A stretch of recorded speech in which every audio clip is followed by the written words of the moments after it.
Oke, bismillahirrahmanirrahim. Assalamualaikum warahmatullahi wabarakatuh. Perkenalkan, nama saya Adrian Yuda dengan NIM 4004 0324 6200 13 dari Teknologi Rekayasa Otomasi Universitas Diponegoro kelas A. Di sini saya akan menjelaskan materi tentang DAC dan PWM output, yaitu Digital Analog Converter dan Pulse Width Modulation. Ini menggunakan ESP32 dan STM32F104. Kita masuk pada capaian pembelajaran yang pertama, yaitu memahami prinsip kerja DAC dan arsitekturnya. Yang kedua yaitu memahami konsep PWM dan aplikasinya. Yang ketiga mengkonfigurasi dan memprogram DAC pada STM32 dan ESP32. Yang keempat adalah mengimplementasikan PWM menggunakan dan yang diimplementasikan menggunakan LED, motor servo. Yang kelima, membandingkan DAC dan PWM. Dan yang keenam, teknik filtering PWM menggunakan sinyal analog. Dan yang selanjutnya, kita masuk pada mengapa output analog. Microcontroller bekerja secara digital, namun di dunia nyata bersifat analog. Nah, di sini dibagi menjadi dua konsentrasi, yaitu DAC dan PWM. Apa sih DAC itu? DAC itu adalah digital to analog converter, yaitu konversi langsung nilai digital ke tegangan analog presisi tinggi. Nah, di sini contohnya yaitu audio dan sensor referensi. Selanjutnya kita masuk pada PWM atau Pulse Width Modulation, yaitu sinyal digital frekuensi tinggi yang difilter menjadi tegangan analog. Contohnya yaitu motor, LED, dan servo. Selanjutnya kita masuk pada prinsip kerja DAC. Di sini ada pattern untuk perhitungannya atau persamaannya, yaitu V out atau V referensi dikalikan sama nilai input dibagi sama dua nilai resolusi bit DAC. Nah, di sini adalah di kanan sini ada contoh dari nilai digital dan V out yang dihasilkan. Di sini bisa dilihat juga nilai digitalnya, misal 1024, yaitu menghasilkan nilai outputnya 0,825. Nah, di sini juga ada sampel dari resolusi DAC. Yang pertama yaitu 8 bit atau 256 level dengan stepnya 12,9 mV. 10 bit, yang kedua adalah 10 bit 1024 level dengan step 3,22 mV. Dan yang ketiga adalah 12 bit 4096 level dengan step 0,81 mV. Kita masuk pada arsitektur DAC. Yang pertama yaitu ada R2R ladder DAC, yaitu hanya memiliki dua nilai resistor atau R dan 2R, akurat dan linear, mudah dikaskade untuk resolusi lebih tinggi. Nah, di sini ada keunggulannya yaitu akurat, linear, dan dua nilai resistor. Yang kedua yaitu weight resistor DAC. Tiap bit memiliki resistor berbobot berbeda, yaitu R, 2R, 4R, 8R. Sederhananya namun sulit presisi pada resolusi tinggi. Nah, di sini ada pun rangkumannya, yaitu sederhana, resolusi terbatas, dan dapat disamakan dengan OPAMP. Yang ketiga yaitu delta sigma DAC, oversampling, noise shaping, resolusi sangat tinggi, bandwidth rendah, digunakan pada audio DAC berkualitas tinggi. Nah, di sini ada DAC pada STM32, bisa dilihat spesifikasi dan data register DAC STM32. Ini adalah kode DAC STM32 dengan HAL. Ini library-nya ya teman-teman. Ini juga DAC pada SP32. Di sini ada STM32 dan di sini ada ESP32.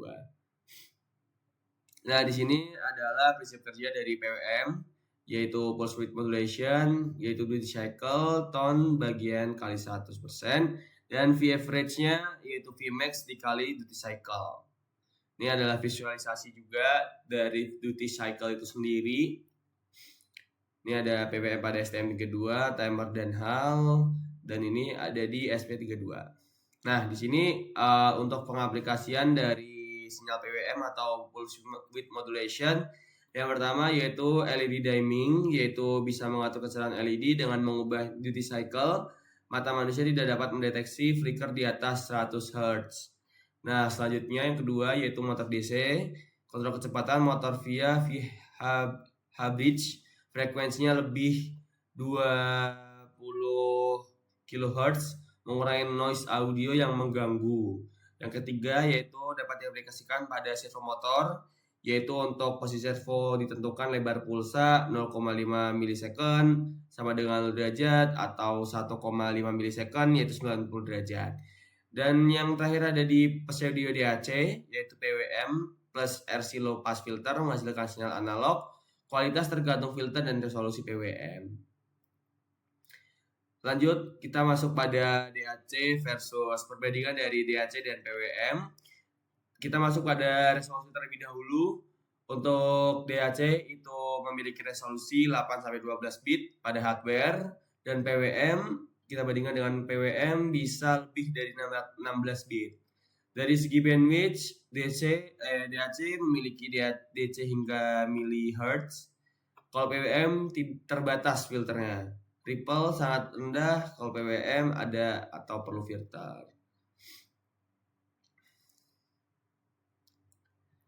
Sini juga terdapat troubleshooting juga serta daftar program praktikum. Nah, di sini masuk pada rangkumannya, yaitu DAC mengonversi nilai digital langsung ke tegangan analog, baik itu STM32 dengan 12 bit maupun ESP32 dengan 8 bit.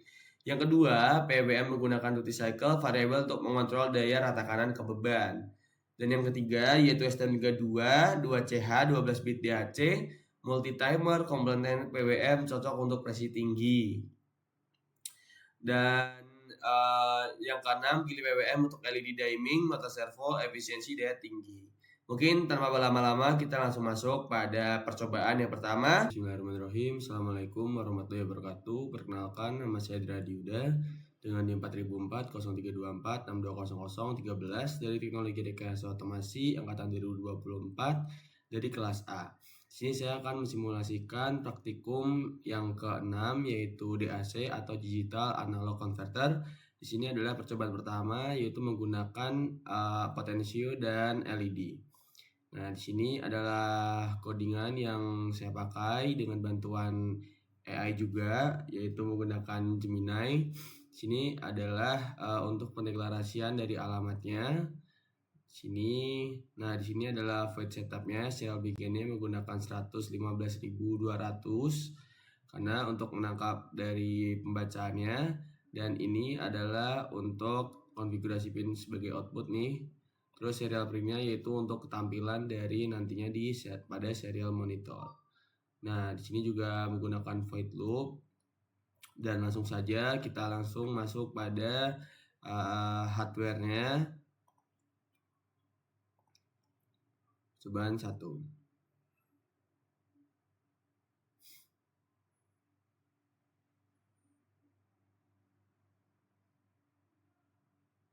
Nah, pada praktikum yang pertama ini kita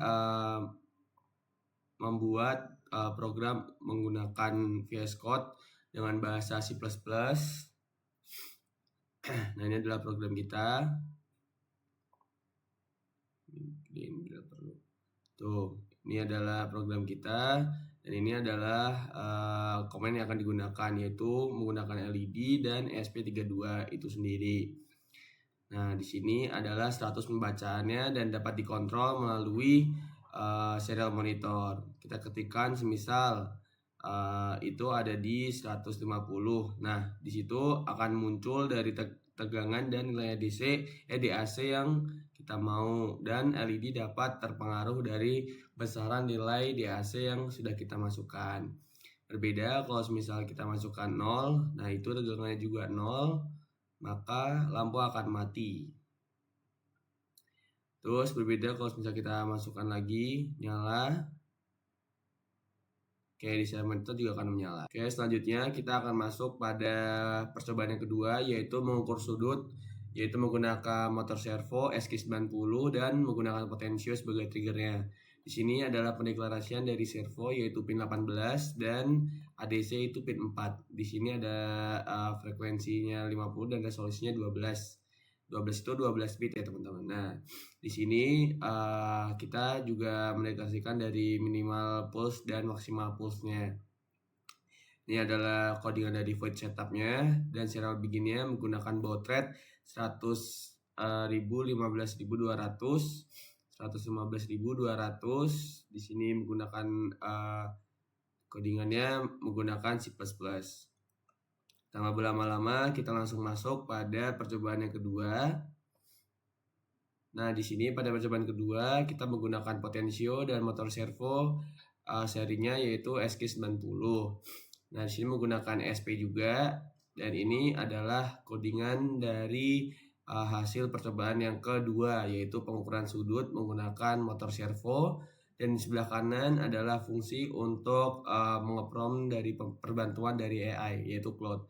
Nah, di sini apabila potensio itu diputar, maka akan menghasilkan sinyal ADC dan dikirimkan dalam bentuk dikonvertkan menjadi sudut dari motor servo. Nah, di situ tertampil duty, sudut, dan nilai dari ADC-nya.